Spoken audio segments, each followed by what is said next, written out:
1, 2, sound. Good afternoon again. This session has a nickname, and I don't know who designed the nickname. They call it a graveyard something.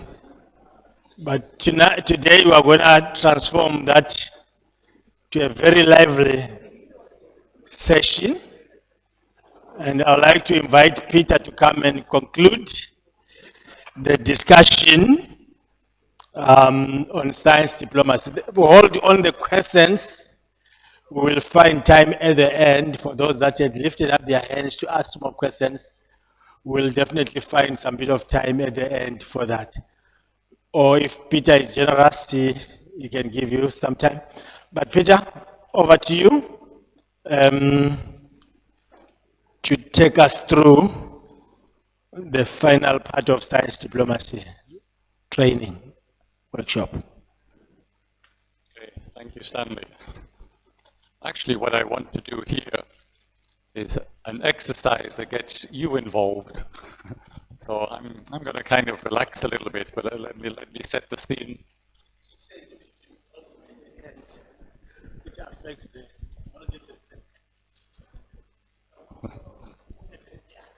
Right. Okay. If I can get the slides up, I'll sort of set the scene for a few minutes. But this is really going to be an exercise to get you sort of discussing amongst yourselves on an aspect of science diplomacy. Yes. Okay. And the pointer is here. So it's called a jigsaw exercise. So even if you have little or no interest in the solar radiation management part, which I'll come to in a moment, the actual process of the exercise is something that you may be able to use using different topics that you might develop. It's not, is this one better?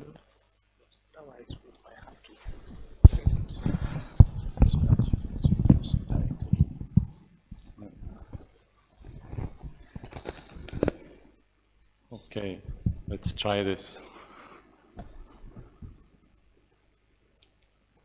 Okay, so the goal here is to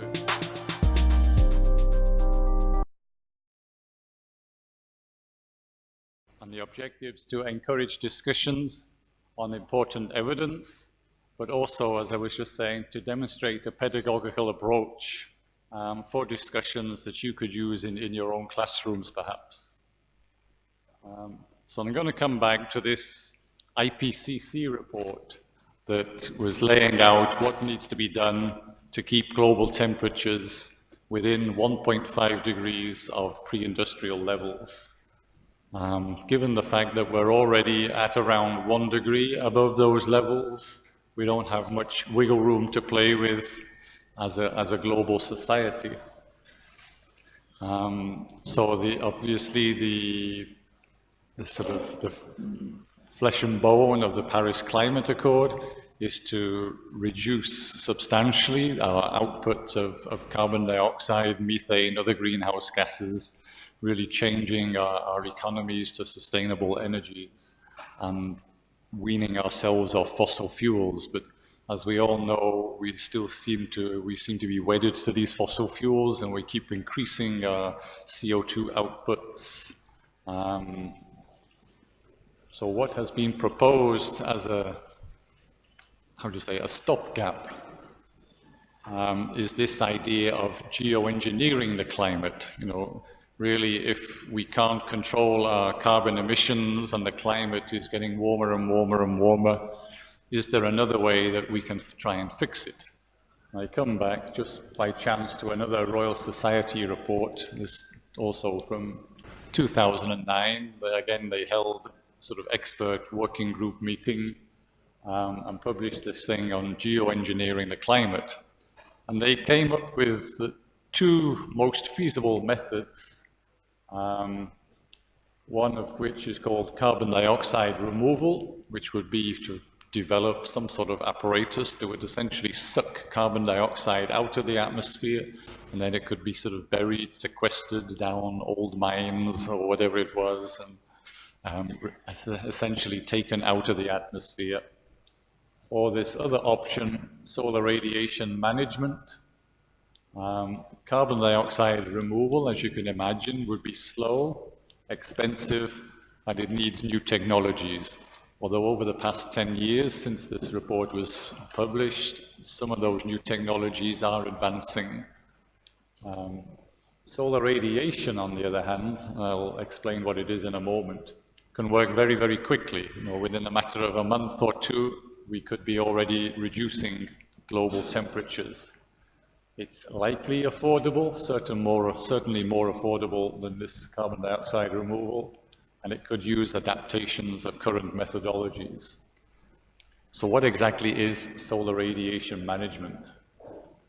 Essentially, it's a way of artificially mimicking what happens when volcanoes erupt and send layers of dust into the upper atmosphere.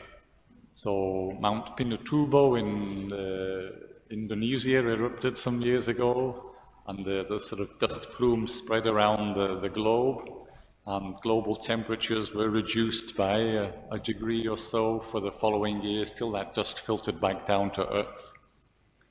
So the idea with solar radiation management would be to replicate that, either using tethered balloons or aeroplanes to go up into the upper atmosphere and essentially spread some sort of small particles, some nano dust or whatever it might be, into the upper atmosphere. I can see faces of shock already on some people in the audience.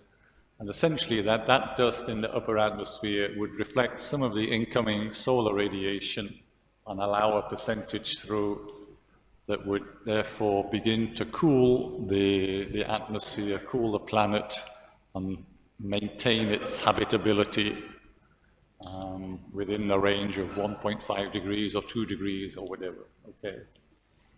So this is still science fiction, I have to say, although there is a lot of ongoing research in computer models and so on, just trying to figure out what might the best particles be, how much of those particles would we need, how often would we need to spray them, and so on.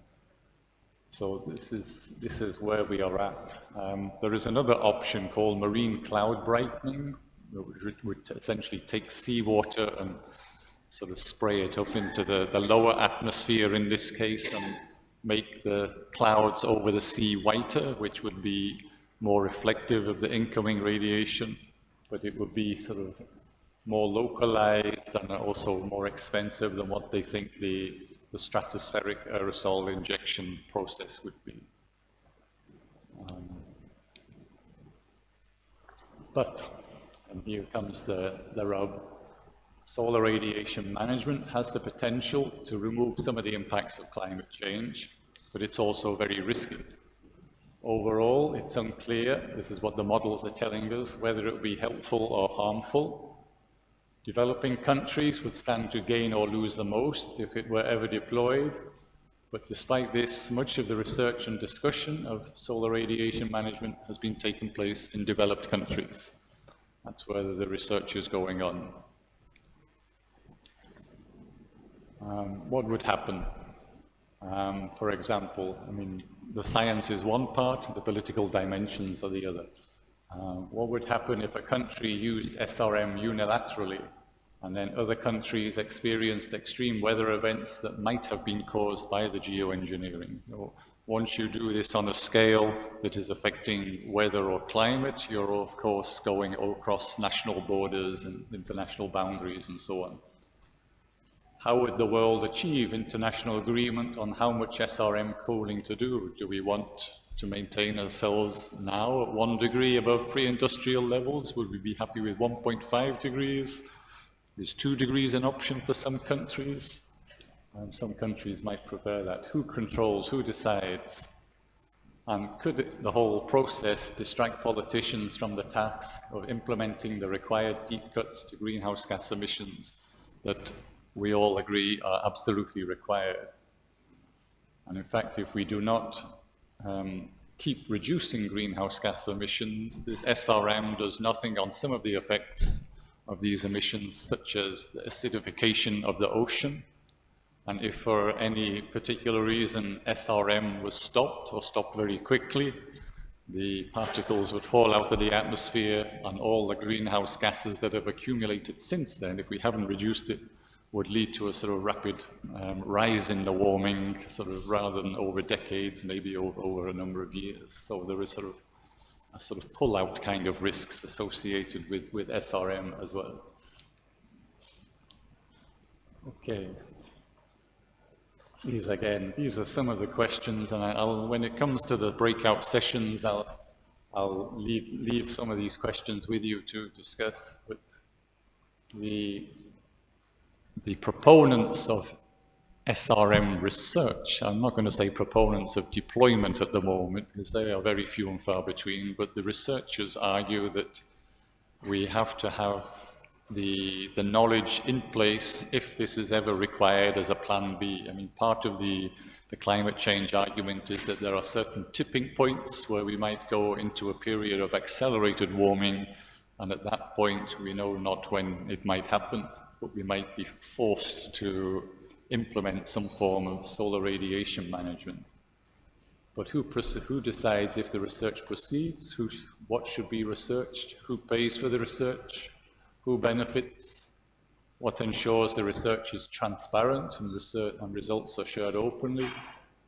How can the different research priorities of different groups be heard? So you may be living in semi-desert environments, you might be a small island developing state, indigenous populations in tropical forests, whatever it might be, they all have a voice in our global climate debate. And what can be done to ensure that the research itself does not distract the public and politicians, again, from cutting the greenhouse gas emissions.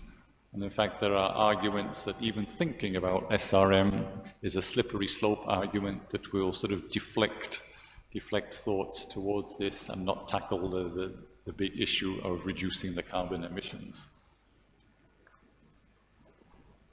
So here's what we're going to try and do this afternoon. We have a couple of hours. We're going to try and finish by 4 o'clock. So we're going to form groups. Kalani is going to help. He's going to give you all a letter, a random A to F. So there will be groups A, group B, group C, and so on. So I think most of you do not normally work together, so that's fine. And once you have those groups, your roles in the scenario will be explained. It will take about 15 or 20 minutes for within a group to discuss themselves on the sort of motivations of that group. I should explain these groups will be sort of group A or group 1 will be representing or putting themselves in the role of a particular country or group of countries and so on.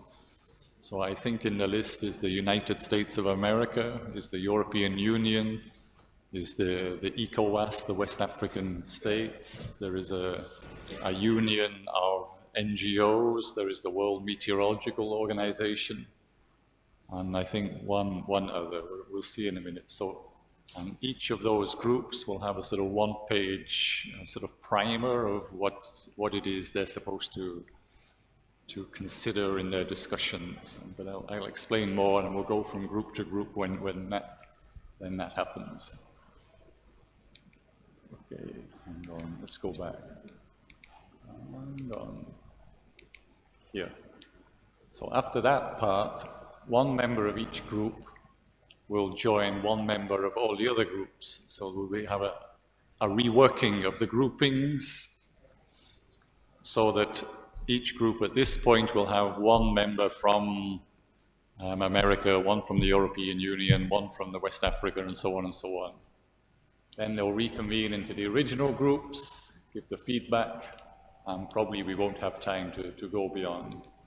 So to explain that in more pictorial detail, so these are the 5 groups: the US government, GAAS, this is the NGOs representing indigenous peoples, the World Meteorological Organization, scientists, you might consider that as NASAC or IAP or ISC, for example, a scientific representative group, and the European Union. So in the first breakout, I suggest we just use each corner of this room. Each group will be sort of looking at its one-page crib sheet and deciding amongst itself how it is going to argue for its positions of what it wants from the negotiations. So here's where the negotiations take place in the second part, and then we'll go back to the third part and see if the negotiations in the different sessions here tally with each other, what was different, how did it work, what were you able to argue for, did anything happen that was unexpected, and so on. Okay? So let me leave this up, and has everybody got their letter? You're missing a letter.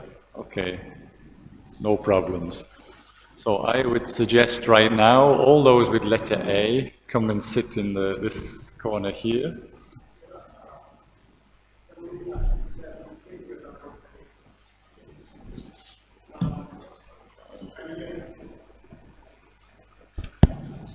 The best one. Okay, so I help here. Fortunately or unfortunately, I'm in Group A, which means I'm in the US government. You have to start to think. Yeah. I mean, so is a group like A going to take the position, the current position of the US government, in which makes me probably want to jump out of that right now, or no. I mean, so I want to know. Are we expected, for example, to have a U.S. government in a group that says we don't believe in climate change or something like that? Each group, and the US government is one of the groups, will get a one-page explanation of what they believe and what they want to negotiate and what. And I did this a few weeks ago, and there are strong reservations of people putting themselves in that particular place, I can tell you, but they went along with it, and they enjoyed it, they learned from the process. Okay. Any other questions? Okay, so let us bring Group A to this corner here. Are you an A, Stanley? You're a C. Okay, well, let's have Group B at the back. Group C at the front here, Group D at the back there, E at the corner here, and F at the back. So A, B, C, D, E, F.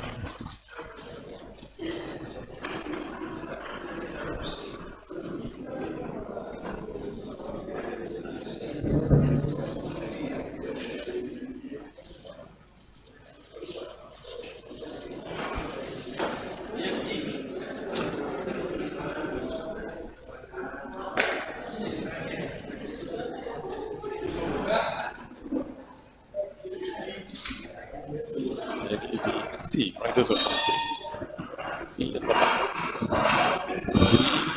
A, B, C, D at the back here.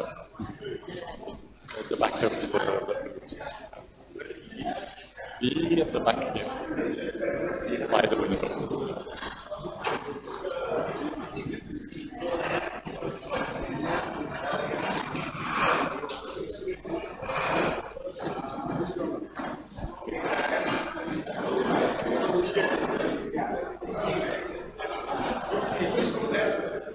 F at the back. Yeah. So when you get these sheets that explain in your position, it's important not to let the other group see them. So,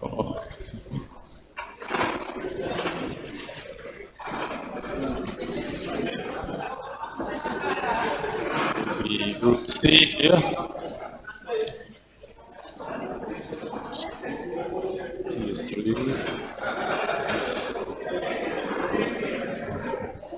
Group A here, A or 1, yeah.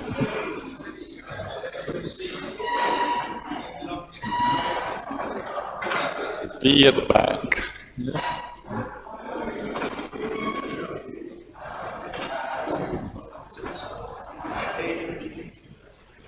you have a letter. See which group has the fewest people.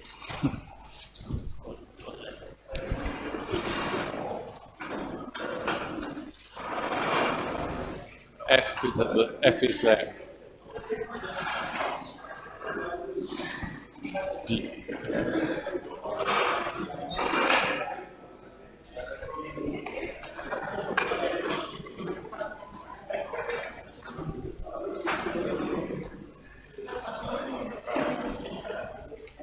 F.